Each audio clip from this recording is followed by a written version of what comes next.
is locked and loaded. What is the best way to find a self-storage property for sale? There are four main ways to find a self-storage facility, and you're probably doing more than one of them. In no particular order, because some are more effective than others, depending on the situation and the person.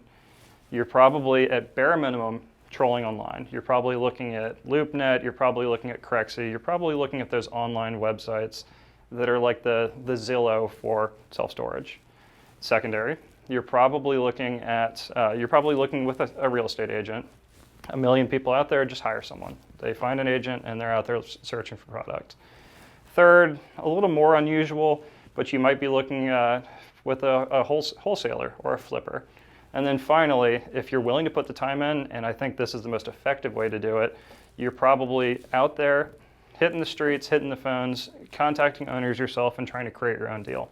Okay, well, I feel like you're going to find a lot of self-storage properties any of those ways, but you probably need to find a way to like narrow it down, right? Absolutely, and I'm glad you asked because if you're looking at 100 facilities in a day, you don't have time to do an in-depth analysis.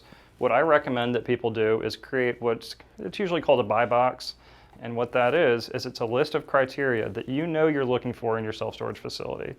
It could be anything, but typically you'll say things like, you want at least 30,000 square feet of rentable square footage. You might want 30,000 people within a 5-mile radius of the facility. You might even know you want it paved. It doesn't really matter, but you want to come up with the criteria that makes sense for you so that when you look at 100 facilities, the first thing you can do is chop out 70% of them because they don't meet one of those items.